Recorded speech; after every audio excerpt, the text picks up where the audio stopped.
सिख संबंध। इसके पहले हम लोग कौन कौन सा देखे हैं? आंग्लो मैसूर और आंग्ल मराठा।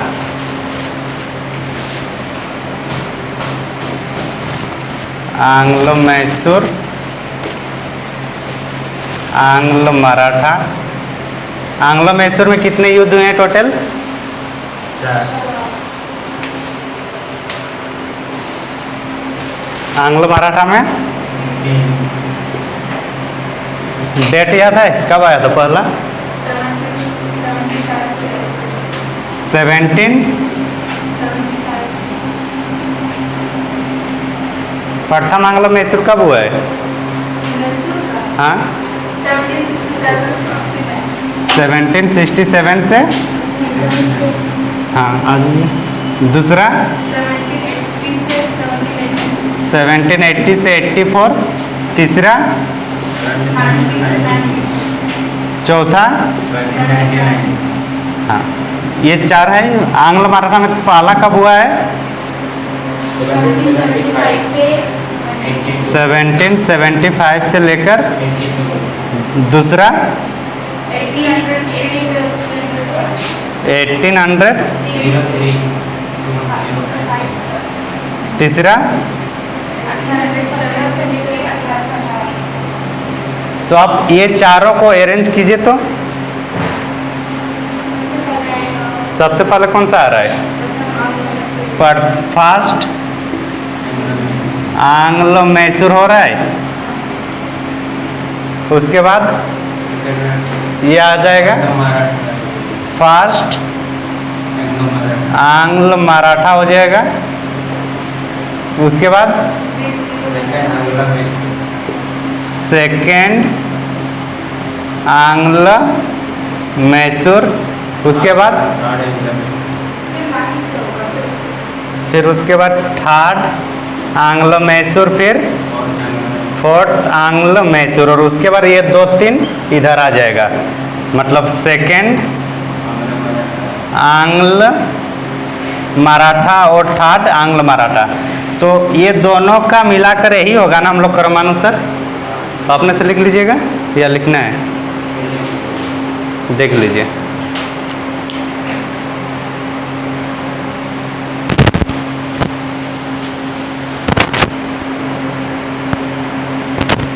इसी टाइप से हम लोग को प्रश्न देखने को मिलता है क्रमानुसार लिखने का। और आप लोग कल से 5 से 10 मिनट पहले निकला कीजिए।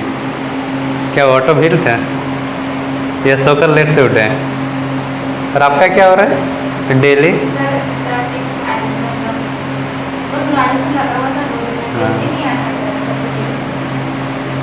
और आप कब उठ रहे हैं सोकर? 7 बजे। कोई नहीं, अगले बार से 6 बजे से क्लास शुरू करवाएंगे। ये समझ में आएगा ना कैसे क्वेश्चन पूछा जाता है? इसी टाइप से पूछा जाता है कि इसको मतलब ऑर्डर में लिखिए। तो पहला कौन हो रहा है? आंग्ल मैसूर। उसके बाद पहला आंग्ल मराठा। उसके तो लगातार वो तीनों आ जा रहा है। उसके बाद ये आंग्ल मराठा का मतलब दूसरा और तीसरा आ रहा है। इसके पहले अगर हम लोग देखें तो कौन कौन सा होगा? फिर प्लासी का युद्ध होगा। उसके पहले अलीनगर की संधि। उससे भी पहले ब्लैक होल की घटना। और प्लासी के युद्ध के बाद बक्सर का युद्ध। और उसके बाद इलाहाबाद की संधि। इलाहाबाद की भी संधि में पहले वाला कौन सा होगा? मुगल और बंगाल वाला होगा। कौन सा था ये? 12 अगस्त। और अवध वाला कौन सा था? 16 अगस्त। और इसी के बाद कौन सा होता है? द्वैध शासन शुरू होता है। कब से कब? 1765 से लेकर 1772। इतना आज तक हम लोग पढ़ चुके हैं 5वां या 6ठा क्लास में। और इसके पहले यूरोपियों का आगमन था। वो सब मिटा देना। हेडिंग क्या है आज? आंग्ल सिख संबंध। ये भारत के किस क्षेत्र में होगा ये वाला जगह? आंग्ल सिख वाला, सिख वाला बताइए। पश्चिम भारत होगा, दक्षिण भारत होगा, उत्तर पश्चिम होगा? किधर है? पंजाब।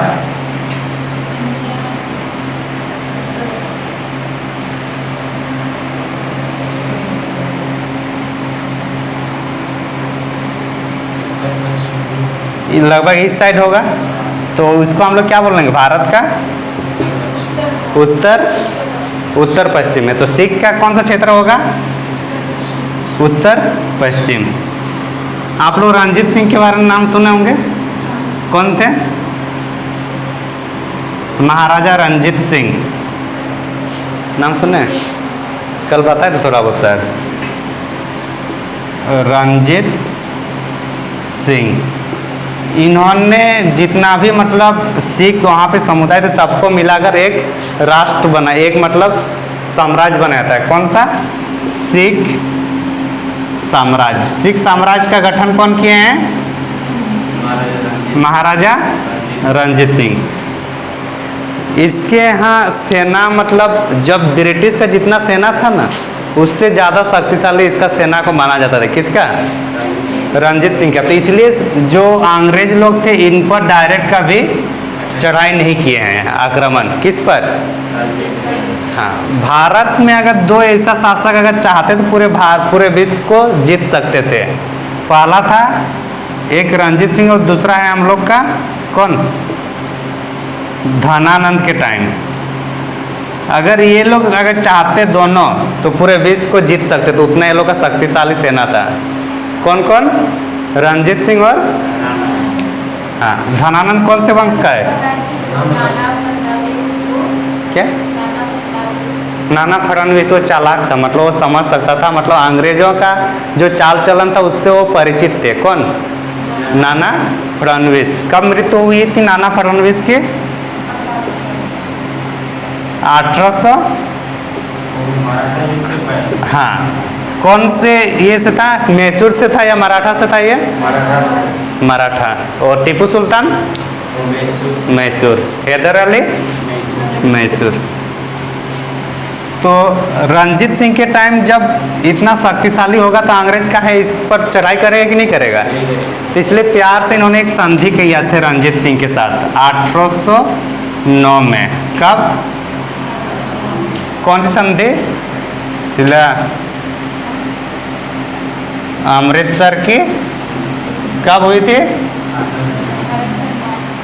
रंजीत सिंह और अंग्रेज की ओर से कौन थे,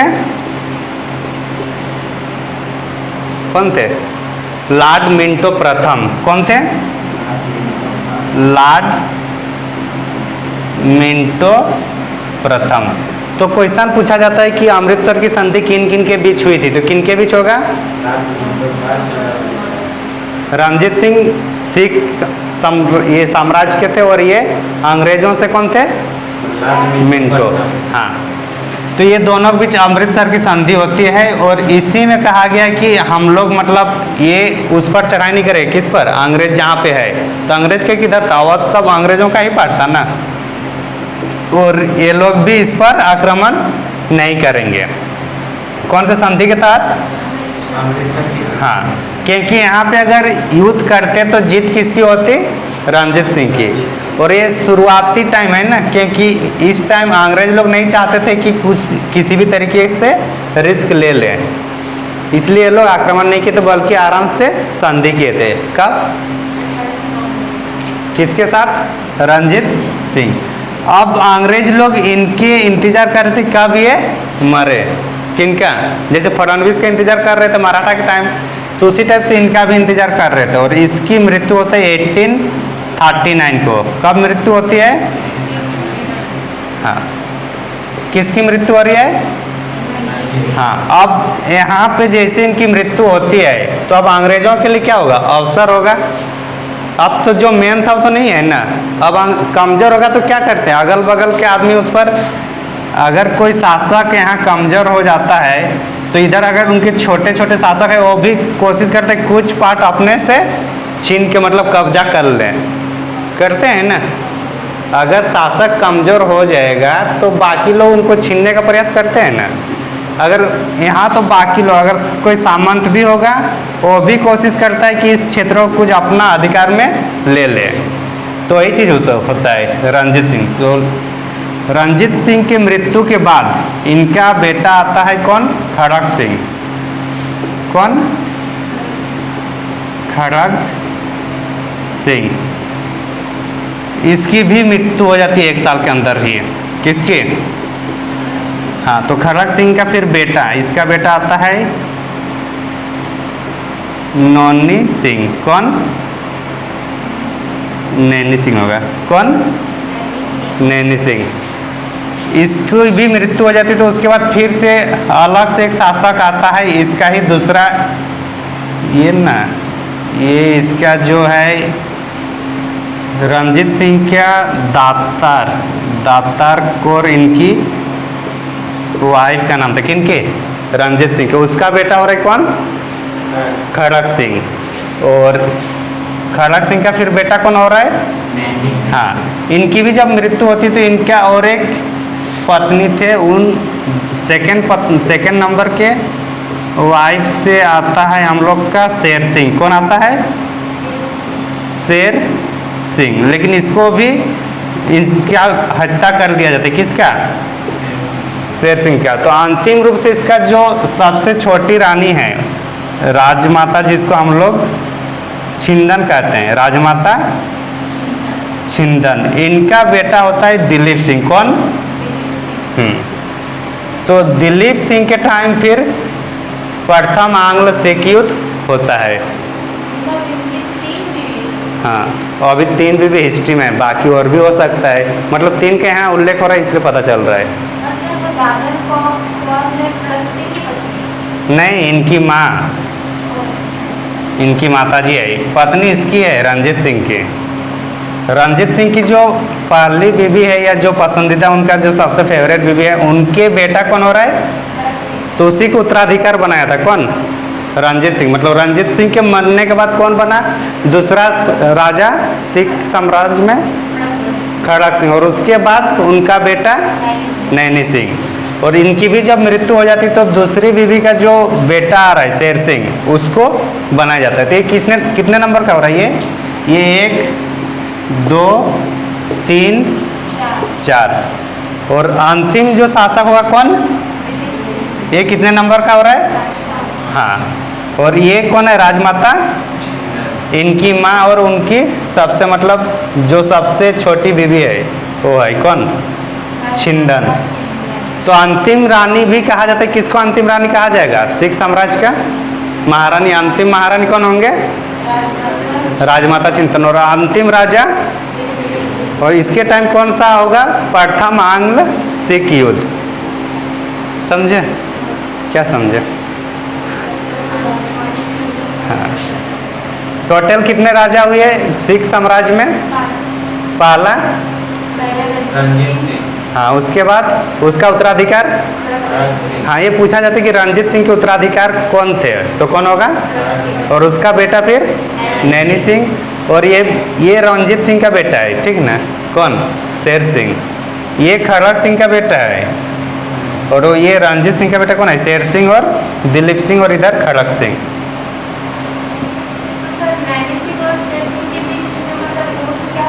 ये इनको चाचा बोलेगा ना, मतलब इसका बेटा था, इसकी भी मृत्यु होती तो। हाँ, दातर कौर इनका माँ खड़क सिंह का, मतलब रंजीत सिंह का बीवी। तो इससे उतना नहीं पूछेगा, बस जानकारी के लिए मेन ये है 1 2 3 4 5। और ये इम्पोर्टेंट हो जाता है ये, क्योंकि इस पर बहुत सारा पैसा अंग्रेजों ने देकर इसको इंग्लैंड भेज दिया गया था, तो इसलिए ये इम्पोर्टेंट हो जाता है। कभी कभी क्वेश्चन पूछ जाता है कि राजमाता छिंदन कौन से राजवंश से संबंधित थे, तो कौन सा होगा? हाँ, ये सब दातर कौर या मेहताब या कुछ इस टाइप से नाम है। तो ये लोग का उतना इम्पोर्टेंट नहीं है जितना इम्पोर्टेंट कौन है? राजमाता छिंदन, क्योंकि इसी के टाइम पे कौन सा युद्ध होता है? प्रथम आंग्ल सिख युद्ध। इसको लिख लीजिए थोड़ा सा, उसके बाद युद्ध में हम लोग जाएंगे। क्या लिखे? हाँ, इसको फोटो खींच ले क्या? हाँ, चलिए लिखिए। रंजीत सिंह ने सिख साम्राज्य की स्थापना किए थे। रंजीत सिंह ने सिख साम्राज्य। हाँ, और ये टोटल सिख धर्म में ना टोटल 12 समूह थे। कितने समूह थे? हाँ, और 12 समूह को ये लोग समूह को मिसल कहते थे। क्या कहते थे ये लोग? तो टोटल कितने मिसल्स थे? उन 12 को मिलाकर कौन, रंजीत सिंह ने सबको मिलाकर एक राज बनाया था। कौन? और 12 मिसल में एक मिसल का नाम था सुकेर चकिया। क्या नाम है? सुकेर चकिया। इस मिसल से संबंधित थे कौन? हाँ, तो इम्पोर्टेंट होता है कि रंजीत सिंह कौन से मिसल से संबंधित थे, तो कौन सा होगा? हाँ, सुकेर चकिया। लिखिए, क्या लिखे आप लोग? रंजीत सिंह सिख साम्राज्य की स्थापना किए थे। वस्तुतः 12 मिसलों, कितना है टोटल मिसल? 12 मिसलों को मिलाकर राज की परिकल्पना किए थे। हाँ, मिसलों कितने हैं टोटल मिसल? 12। आगे लिखे, रंजीत सिंह सुकर चकिया मिसल से संबंधित थे। रंजीत सिंह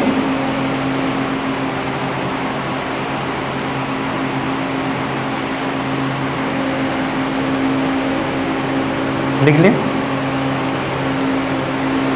लिखिए, सुकेर चकिया मिसल से संबंधित थे। लिखिए 1809 में, नेक्स्ट पॉइंट 1809 में जो समझे हैं उसी को लिखेंगे, ठीक है ना? 1809 में अमृतसर की संधि, अमृतसर की संधि लिखा हुआ है वहाँ पे।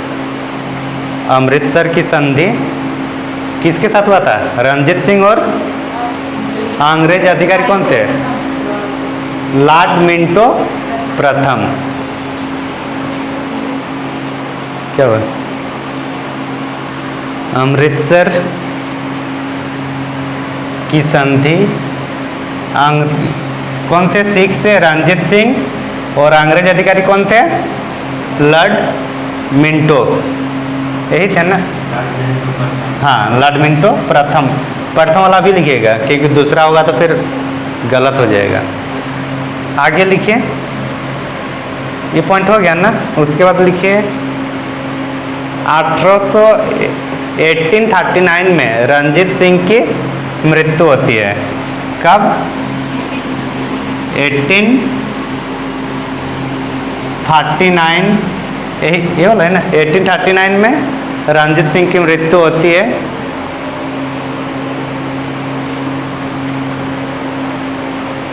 मृत्यु होती है। उसके पश्चात सिख साम्राज्य में राजनीतिक अस्थिरता, उसके पश्चात सिख साम्राज्य में राजनीतिक अस्थिरता का दौर शुरू हुआ। अस्थिरता का दौर शुरू हुआ।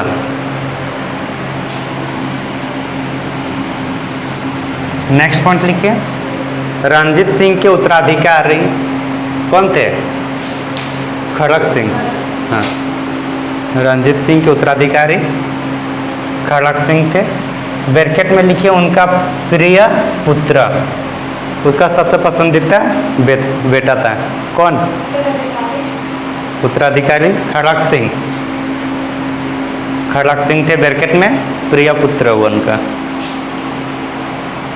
अपना प्रिय बेटा को ही बनाया जाता है ना उत्तराधिकारी। लिख लिए। खड़क सिंह के पश्चात लिखिए नैनी सिंह शासक बनता है। खड़क सिंह के पश्चात कौन बन रहा है?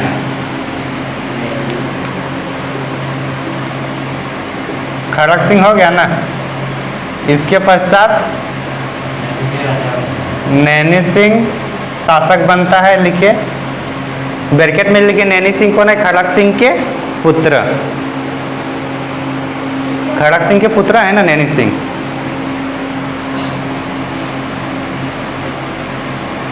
लेकिन आगे लिखिए, लेकिन इसका भी 1 वर्ष के अंदर ही मृत्यु हो जाती है। किसका? नैनी सिंह क्या? लेकिन इसका भी मृत्यु 1 वर्ष के अंदर ही हो जाता है। तत्पश्चात शेर सिंह कितने नंबर का राजा बन गया? 1 2 3 4। तत्पश्चात शेर सिंह सिख साम्राज्य के चौथा शासक के रूप में चुना गया। कौन? तत्पश्चात शेर सिंह सिख साम्राज्य के चौथा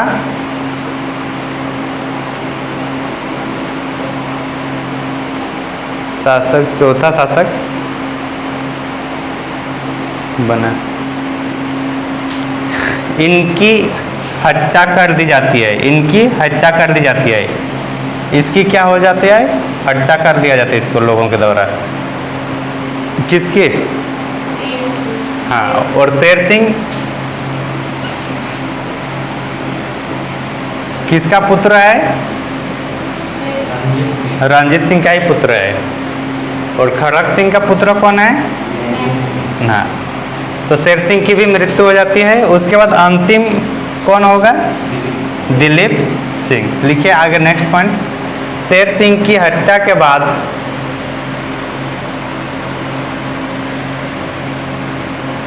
बाद रंजीत सिंह के सबसे छोटी महारानी रंजीत सिंह के सबसे छोटी महारानी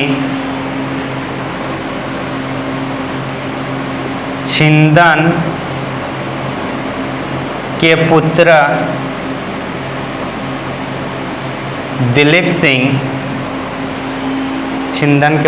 दिलीप सिंह सिख साम्राज्य के 5वां तथा अंतिम शासक बनता है। तो सिख साम्राज्य का अंतिम शासक का नाम क्या है? दिलीप सिंह। और दिलीप सिंह का संरक्षण कौन करेगा? दिलीप सिंह का संरक्षण कौन करेगा? उनकी माँ करेगी ना। तो उनका माँ का नाम क्या है? हाँ, तो समझ में आ जाएगा ना। दिलीप सिंह का संरक्षण कौन कर रहे थे?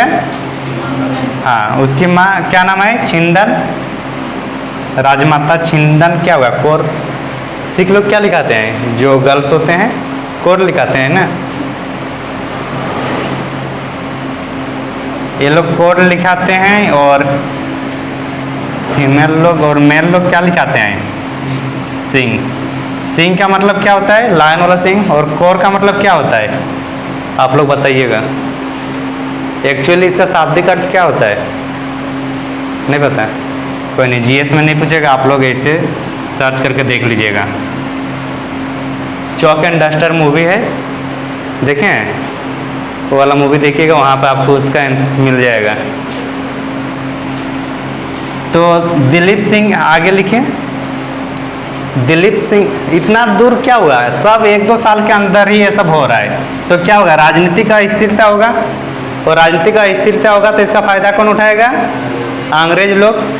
क्योंकि अंग्रेज लोग पहले ही देख के गए हैं। क्या 1809 में संधि बना के गए हैं। और ये लोग को पता चल गया 1839 में किसकी मृत्यु हो गई। अब वो लोग का क्या होगा? मौका होगा किसका? अंग्रेजों का यहाँ कब्जा करने के लिए। तो इसी क्रम में दिलीप सिंह के टाइम प्रथम आंग्ल सिख युद्ध होता है। लिखिए नेक्स्ट पॉइंट।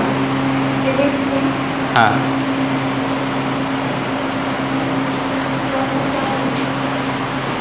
क्या लिखे? कुछ लिखे? हेडिंग लिख लीजिए, प्रथम आंग्ल सिख युद्ध। दिलीप सिंह रहने दीजिए, कोई दिक्कत नहीं है। प्रथम आंग्ल सिख युद्ध कब से कब होगा ये? 1845 से लेकर 46। 1845 से लेकर 46। ये जो युद्ध हुआ ना, इसमें महत्वाकांक्षा अंग्रेजों से ज़्यादा किसका था? राजमाता छिंदन का थी। इसमें लिखिए, इस युद्ध का कारण राजमाता छिंदन की महत्वाकांक्षा। इस युद्ध का कारण राजमाता कौन है? छिंदन की महत्वाकांक्षा का परिणाम था। छिंदन की महत्वाकांक्षा मतलब समझ रहे हैं ना? उसका ज़्यादा मतलब इच्छाएं ज़्यादा है कि अब साम्राज्य को बड़ा करना है। उस टाइप से उनका सोच था। किनका? राजमाता छिंदन का। तो उसी के परिणाम ये युद्ध देखने को मिला। कौन सा? प्रथम। क्या होता है बताइए? महत्वाकांक्षा क्या होता है बताइए? ज़्यादा मतलब एक्साइटमेंट अलग होता है। महत्वाकांक्षा मतलब ज़्यादा इच्छा, ज़्यादा मतलब अपने आप को ज़्यादा इच्छाएं ये करना, पालना। जैसे कि आप सोच रहे हैं क्या, जो भी सोचिए कि मतलब पूरा आपके पास सब कुछ मिल जाए, गाड़ी घोड़ा सब, तो ये सब क्या है? महत्वाकांक्षाएं हैं। धन दौलत ज़्यादा हो, अपना वर्चस्व हो, सबको आपको माने जाने, तो ये सब क्या होगा? महत्वाकांक्षा। तो यही सब का परिणाम था प्रथम आंग्ल सिख युद्ध। कब से कब हुआ? 1845 से 46। तो लिखिए इस समय कौन थे? अंग्रेज। हाँ, महत्वाकांक्षा का परिणाम था। लिख लिया ना? महत्वाकांक्षा का परिणाम था, लिखिए। अंग्रेज सेनानायक, नेक्स्ट पॉइंट, अंग्रेज सेनानायक मेजर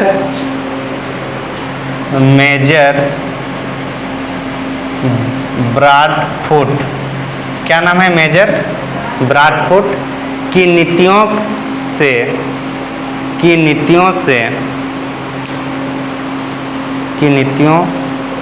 से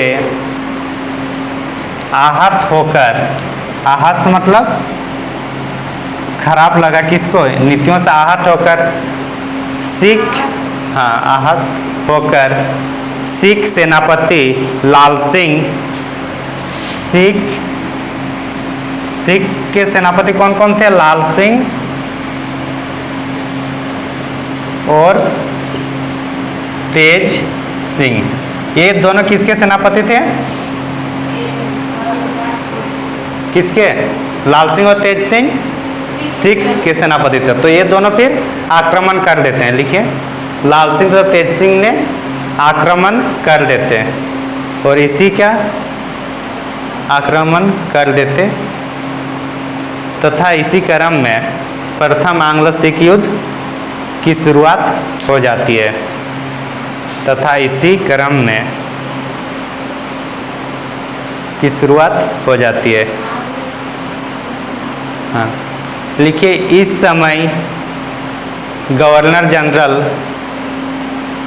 लॉर्ड हार्डिंग थे। लॉर्ड हार्डिंग प्रथम कौन थे? लॉर्ड हार्डिंग प्रथम कौन थी? ये गवर्नर जनरल। तो प्रथम आंग्ल सिख युद्ध में कौन होगा? हाँ, अंग्रेज अधिकारी कौन थे? और सिख के शासक कौन हो गए? सिख शासक, अरे वो तो सेनापति हुआ ना, शासक। सिख साम्राज्य के शासक कौन होंगे? दिलीप सिंह, क्योंकि उसी के काल में हो रहा है ना प्रथम। सेनापति थे कौन? लाल सिंह और तेज सिंह। गुड, लिख लिए। युद्ध होगा तो युद्ध के बाद क्या होगा? संधि भी होगा कि नहीं होगा? तो युद्ध, इतना युद्ध हुआ कि इसमें जो लाहौर था ना, लाहौर पर कब्जा कर लिया गया था। किसके द्वारा? अंग्रेजों के द्वारा। लिखिए, युद्ध के क्रम में लाहौर पर अंग्रेजों ने कब्जा कर लिए थे। 20 फरवरी 1846 कब हुआ? 20 फरवरी 1846 को। 20 फरवरी याद रहे या ना रहे, 1846 याद रखना होगा। लाहौर पर कब्जा कब हुआ? कौन से युद्ध में हुआ? प्रथम आंग्ल सिख युद्ध। अब कब्जा करेंगे तो अंततः क्या? संधि भी तो करना पड़ेगा।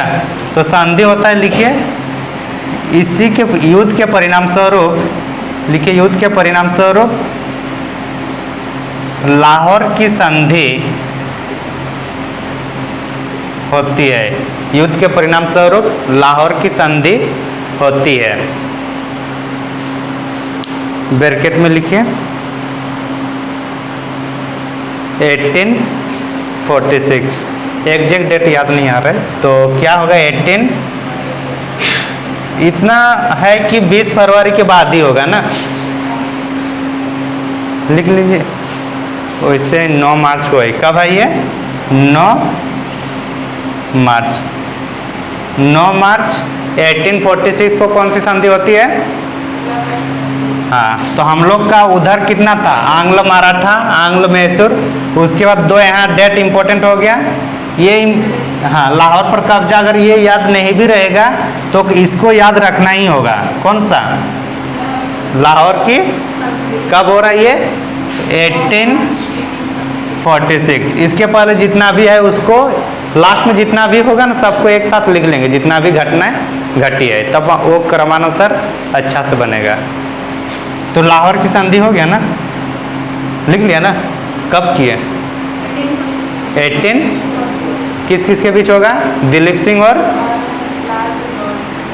कौन थे? लॉर्ड हार्डिंग प्रथम, उसी के बीच होगा ना।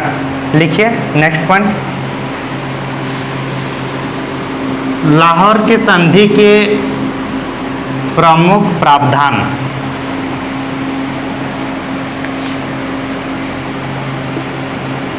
कब हो रहा है लाहौर की संधि? 1846। हाँ, लिख लिया ना प्रमुख प्रावधान। तो सतलज नदी कहाँ से निकलती है? कहाँ से? पंजाब से। कहाँ से निकलती है? मानसरोवर। मानसरोवर कहाँ पे है? जहाँ पे जो जाते हैं ना, कौन सा वहाँ पे तीर्थ यात्रा होता है? मानसरोवर यात्रा ही होता है। मानसर, हाँ क्या क्या बोल रहे हैं? हाँ, ये मानसरोवर उत्तराखंड में नहीं, ये आपका तिब्बत में हो जाएगा। कहाँ से निकलती है? सतलुज, तिब्बत से। तो ये जो सतलुज नदी है ना, सतलुज नदी के दक्षिण वाला भाग अंग्रेजों के अधीन आएगा और इसके उत्तर वाला किसके पास रहेगा? सिख के पास। कौन से संधि के तहत? लाहौर की संधि के तहत। पहला पॉइंट लिखिए, पहला पॉइंट क्या होगा? हाँ, प्रमुख प्रावधान हुआ, उसमें से पहला पॉइंट सतलुज नदी के दक्षिण वाला हिस्सा, ये सतलुज नदी है, उसका दक्षिण वाला हिस्सा किसके अधीन चला जाएगा? अंग्रेजों के अधीन। सतलुज नदी के दक्षिण वाला क्षेत्र या हिस्सा अंग्रेजों के अधीन, जबकि उत्तर वाला क्षेत्र किसका होगा? जबकि उत्तर वाला क्षेत्र किसका होगा बताइए? सिख का होगा। गुड, पहला पॉइंट समझ में आ गया? हाँ, उत्तर वाला सिख होगा और दक्षिण वाला अंग्रेज। दूसरा पॉइंट लिखिए, हेनरी लॉरेंस। हाँ,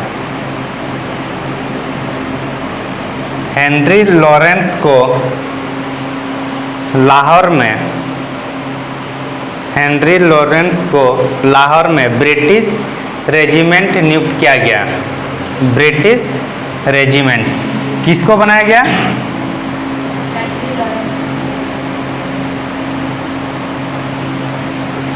जितना भी युद्ध होता था ना, उसमें 1-2 रेजिमेंट बना के रख देते तो उसका राजधानी में, ताकि वहाँ अगर कुछ हलचल हो तो डायरेक्ट किसको कंफर्म बता देगा ये? अंग्रेज अधिकारियों को। फिर वहाँ से फिर जैसे मतलब कुछ षड्यंत्र होगा तो उसका जानकारी किसको मिलेगा? जैसे ये कहाँ पे रह रही है? लाहौर में रह रहा है ना, तो लाहौर में किसका है राजधानी? किसका है? अंग्रेजों का नहीं, सिख का है। सिख का राजधानी होगा ना, वो सिख का क्षेत्र है लाहौर, तो वहाँ पे किसको रख देता है? हेनरी। तो लाहौर में अगर कुछ भी ब्रिटिश के प्रति कुछ भी अगर षड्यंत्र होगा तो किसको पता चल जाएगा? इसी को देखने के लिए यहाँ रखा था। फिर ये अपना रिपोर्ट कहाँ भेजेगा? जो कौन है यहाँ पे? गवर्नर जनरल लॉर्ड हार्डिंग प्रथम। हाँ, तो जैसे वहाँ रिपोर्ट भेजते हैं फिर ऊपर से फिर अगर उस टाइप से कुछ होगा तो दोबारा फिर आक्रमण कर देते हैं वो लोग। तो ये सब देख रेख के लिए एक आदमी को रख दिया जाता है। तो किसको रखा गया था? Henry Lawrence. नेक्स्ट पॉइंट लिखिए।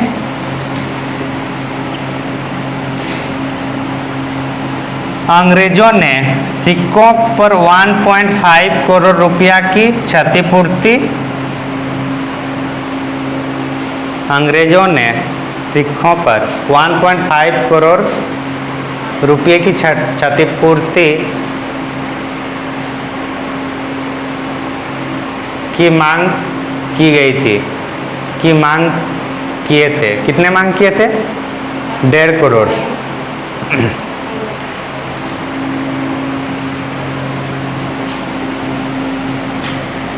कितना मांग हुआ था?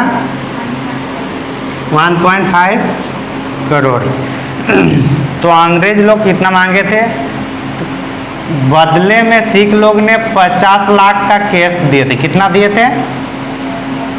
आप लोग ये नहीं सोचिए कि इतना सब काहे लिखवा रहे हैं, क्योंकि इसी से आपका दूसरा संधि या दूसरा युद्ध देखने को मिलेगा। क्या बोल रहे हैं? इतना डिमांड किए थे अंग्रेज लोग। जो पराजित कौन हुआ? प्रथम आंग्ल सिख युद्ध में सिख लोग पराजित हो गए, और जिस पर जो हारते हैं उस पर दाबी रखा जाता है, या फिर दंड। मतलब उसका है कि आपने युद्ध किए, हमारे इतने सेना शामिल हुए, इतना हम लोग का खर्चा हुआ, तो वो खर्चा दो। जो युद्ध करता है, मतलब जो पराजित होता है। संपत्ति अगर छीन पाते तो अच्छी बात है, अगर संपत्ति नहीं होता है तो फिर अलग से पैसा वो लोग दाबी करते हैं। समझे? तो इसी में अंग्रेज लोग कितने किए थे? 1.5 करोड़। सिख लोगों ने इसको कितना दिए? 50 लाख नगद। बाकी के लिए इन्होंने क्षेत्रों, इनका जो अपना क्षेत्र था, किसका? सिख लोगों। क्षेत्र किसको सौंप दिया? किसको? अंग्रेजों को। अब इन क्षेत्रों में से एक क्षेत्र था कश्मीर। कौन सा? अब कश्मीर भी किसके पास आ गया? अंग्रेजों के पास है। लेकिन कश्मीर को अंग्रेजों ने फिर बेच देता है किसको? गुलाब सिंह को। किसको? गुलाब सिंह को 50 लाख रुपया में बेचता है। कितने में? कश्मीर को सिख लोग दिए 50। टोटल कितना? 1.5 करोड़ देना था। तो 1.5 करोड़ नहीं दे पाए तो क्या किए? 50 लाख रुपया पैसा दे दिया नगद में, और बाकी जो बच रहा है वो कुछ क्षेत्रों को दे दिया। किसको दिया? क्षेत्र अंग्रेजों को। तो उन्हीं में से एक क्षेत्र कौन सा था? कश्मीर। तो कश्मीर भी किसके पास आ गया था? लेकिन कश्मीर को अंग्रेजों ने फिर बेच देता है। किसको? गुलाब सिंह को। कितने में? हाँ।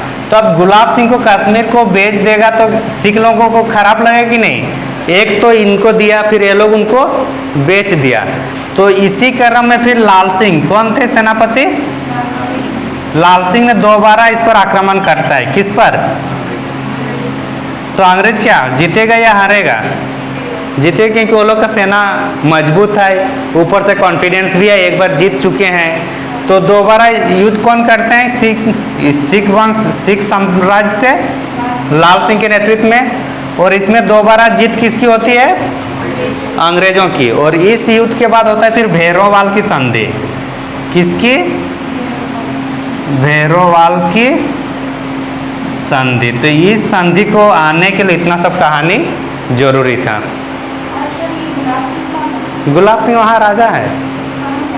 कश्मीर को खरीदा कौन है? ये जमींदार थे, उनके पास पैसा ज़्यादा था तो वो खरीद लिया कश्मीर को। किससे? किससे? अंग्रेज से।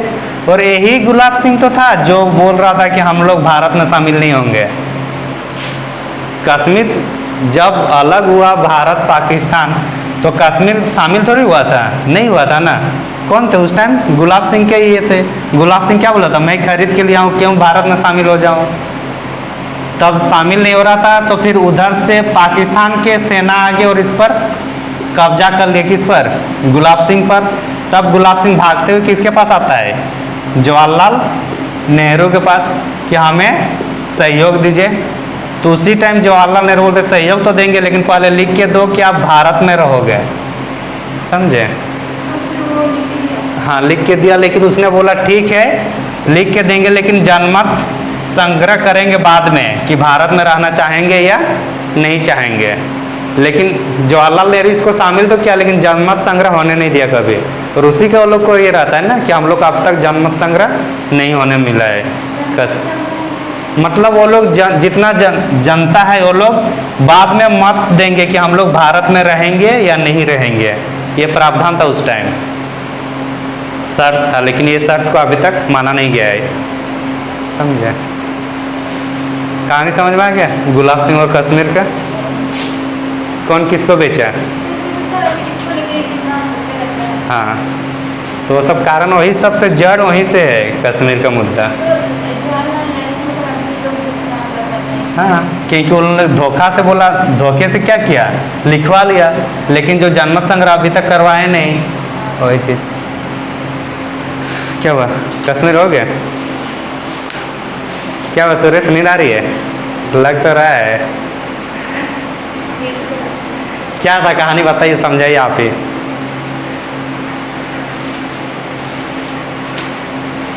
ठीक ठाक पहला संधि हो गया था लाहौर का संधि। लाहौर की संधि के बाद समझाइए। नेहरू वाला संधि बहुत इम्पोर्टेंट है।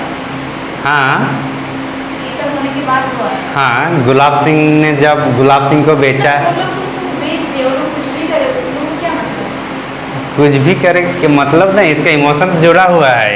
एक तो बोलते हैं हम लोग आपको दिए, हार के दिए, फिर भी आप उनको बेच रहे हो तो खराब नहीं लगेगा। वो हार गया था ना ये।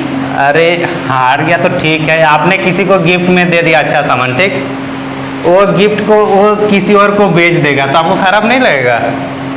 भले आपने उसको गिफ्ट में दे दिए हो, खराब लगेगा कि नहीं लगेगा।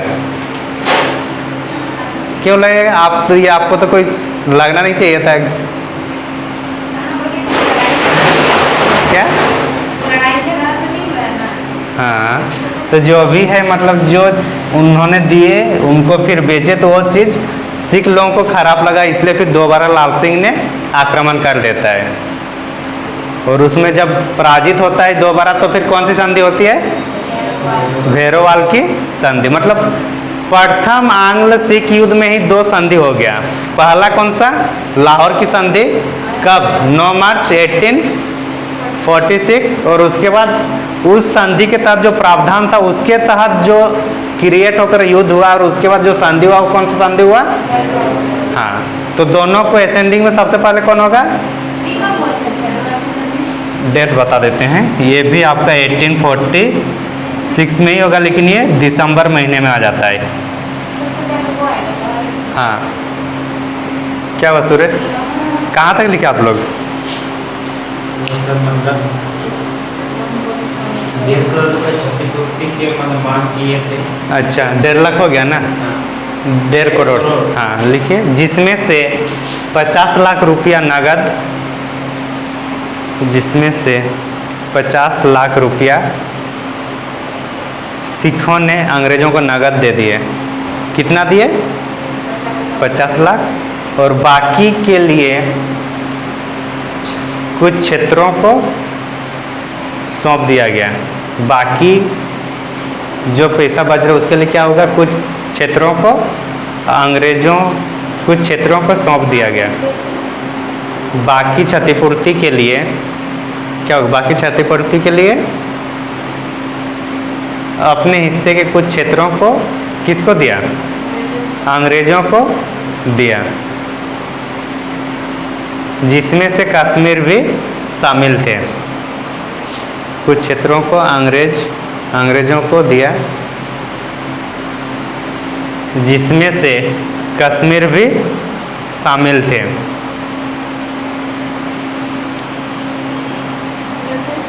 कश्मीर भी शामिल थे।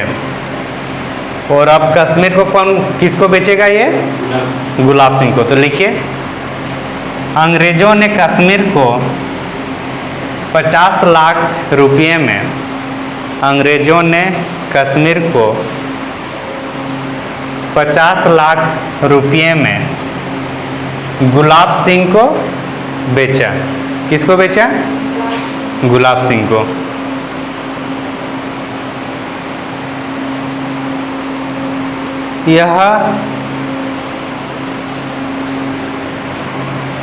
यह गतिविधि किसको ठीक नहीं लगा? सिख लोगों को ठीक नहीं लगा। किसको ठीक नहीं लगा? हाँ। परिणाम स्वरूप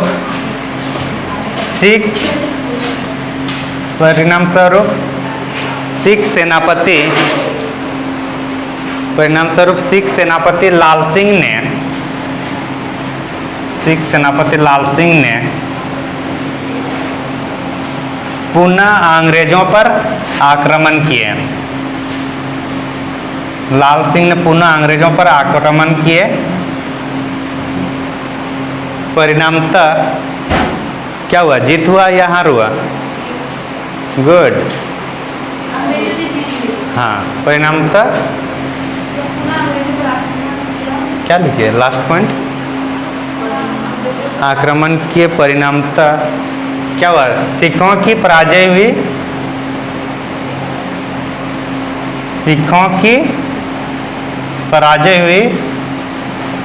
तथा भैरोवाल की संधि हाँ, भैरोवाल की संधि कब हो रहा है? 16 दिसंबर 1846 को हुई। कितने दिसंबर? और सर लाहौर की संधि कब हुई? भैरोवाल लाहौर वाली 9 मार्च 1846, 9 मार्च ही है ना। और 20 फरवरी को कब्जा किया गया लाहौर को। वो सब थोड़ा कहानी टाइप का, डेली एक बार देख लीजिएगा। हाँ, क्या? हाँ, कब्जा करेंगे उसके बाद संधि होगा ना। लिखिए भैरोवाल की संधि के कुछ प्रावधान, मुख्य प्रावधान लिखिए। भैरोवाल के संधि के प्रमुख प्रावधान।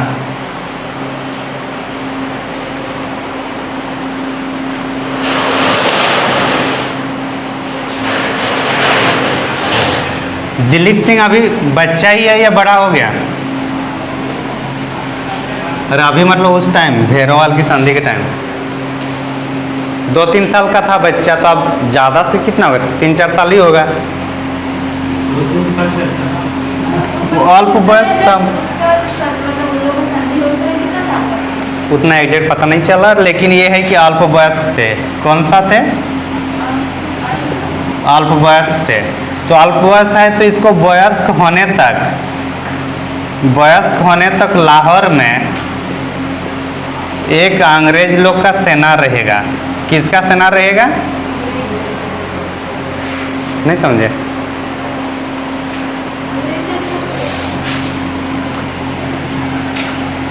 अल्पवयस्क कौन थे? दिलीप सिंह थे, यही थे ना। तो अल्पवयस्क था, मतलब इसका क्या है कि संधि वगैरह या फिर कहीं सेना अगर इधर उधर चढ़ाई करना होगा तो नहीं कर पाएगा ना। तो उसके संरक्षण के लिए कोई चाहिए। ऐसे संरक्षण के लिए कौन थी? इनकी माता श्री थी, क्या नाम थे? राजमाता छिंदन।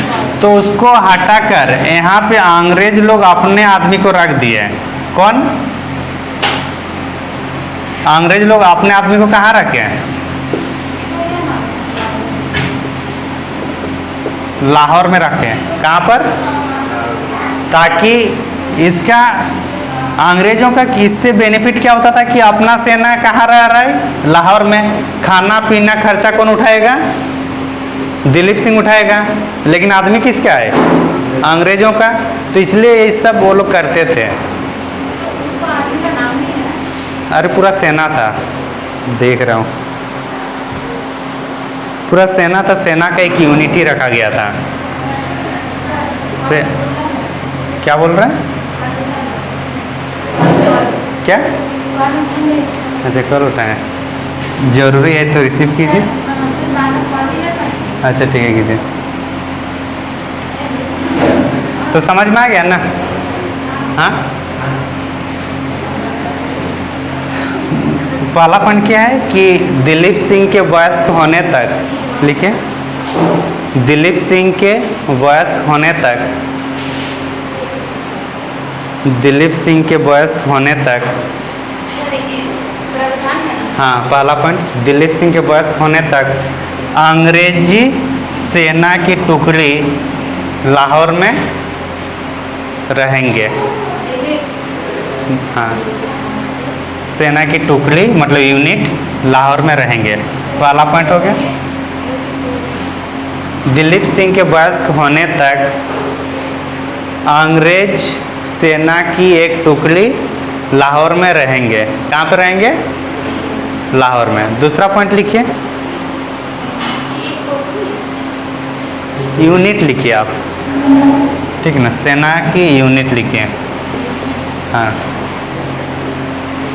नेक्स्ट पॉइंट लिखिए, कहाँ पे रहेंगे? यूनिट लाहौर में रहेंगे। कहाँ ध्यान है? रहेंगे। नेक्स्ट पॉइंट लिखिए, लाहौर का प्रशासन, लाहौर का प्रशासन 8 सिख सरदारों की एक परिषद को सौंपा गया। 8 सिख सरदारों की परिषद को सौंपा गया। मतलब उस परिषद में कितने सरदार रहेंगे? 8, उसको सौंप दिया गया। तथा इम्पोर्टेंट पॉइंट यहाँ पे शुरू होगा, महारानी छिंदन को 48,000 रुपये की पेंशन पर, महारानी छिंदन को 48,000 रुपये की पेंशन पर शेखपुरा भेज दिया गया। कहाँ भेजा गया? छिंदन को कहाँ भेजा गया? शेखपुरा। ये इम्पोर्टेंट है, जो हम लोग पॉइंट निकाल रहे थे। इम्पोर्टेंट कौन सा है? ये वाला, कि छिंदन को, हाँ हाँ, कहाँ पे भेजा गया इसको? कितने हज़ार रुपया वार्षिक पेंशन में? 48,000 वार्षिक पेंशन देकर। कहाँ भेजा गया? शेखपुरा आपका बिहार में पड़ेगा। नेक्स्ट लिखिए, द्वितीय आंग्ल सिख युद्ध। इसका दो ही प्रावधान है। हाँ हाँ, द्वितीय क्लास है, मैंने कौन कर रहे हैं?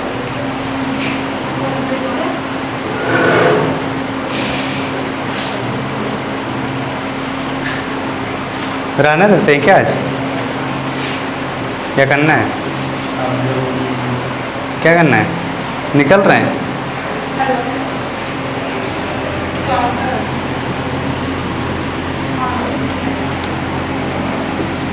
लिखिए, इसको लिख लेते हैं। 5 मिनट रुकिए बस। सेकेंड आंग्ल सिख युद्ध लिखिए। 1848 से लेकर 49, 5 मिनट लगेगा, ठीक ना? लिख लीजिए फटाफट। अंग्रेज अधिकारी कौन थे? डलहौजी। लिखिए, अंग्रेज अधिकारी डलहौजी थे। और शासक कौन होगा? सिख के शासक दिलीप सिंह ही होंगे। कौन होंगे? सिंह। लिखिए, अंग्रेज अधिकारी गवर्नर जनरल कौन थे? डलहौजी। और सिख शासक कौन थे? दिलीप सिंह। लिख लिए? आगे लिखिए,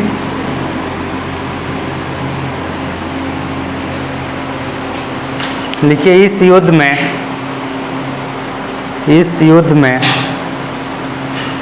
3 अलग अलग लड़ाई लड़ी गई। 3 अलग अलग लड़ाई लड़ी गई। पहला लिखिए, रामनगर का युद्ध।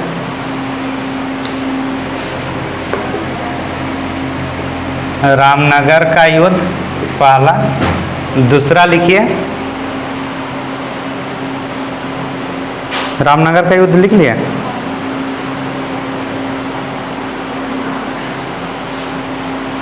दूसरा दूसरा, एक मिनट, कहाँ चला? चिलियांवाला का युद्ध। कौन सा? चिलियांवाला का युद्ध। और तीसरा होगा गुजरात का युद्ध। चिलिया, चिलिया, क्या हुआ? गुजरात का युद्ध। हाँ, चिलियांवाला का युद्ध दूसरा हुआ, और तीसरा हुआ गुजरात का युद्ध।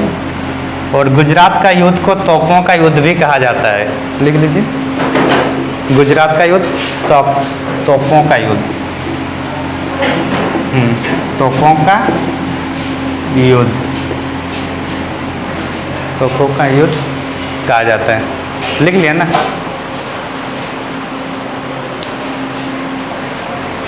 निर्णायक युद्ध कौन सा हुआ? गुजरात का युद्ध निर्णायक होगा। उसी में किसका पराजय हुआ? सिखों का। लिखिए, गुजरात के युद्ध में सिखों का अंतिम रूप से पराजित हुआ।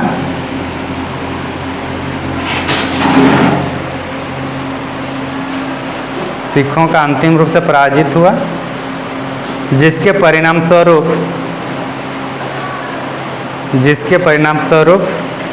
दिलीप सिंह को राजमाता छिंदन के साथ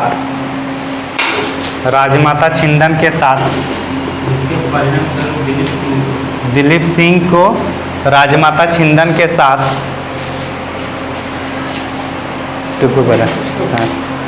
राजमाता छिंदन के साथ 5 लाख रुपये वार्षिक पेंशन से 5 लाख, क्या लिखे? छिंदन के साथ 5 लाख रुपया, 5 लाख रुपया वार्षिक पेंशन के साथ इंग्लैंड भेजा गया। कहाँ भेजे गए ये लोग को? हाँ, इंग्लैंड भेजा गया। तथा दिलीप सिंह से कहनूर का हीरा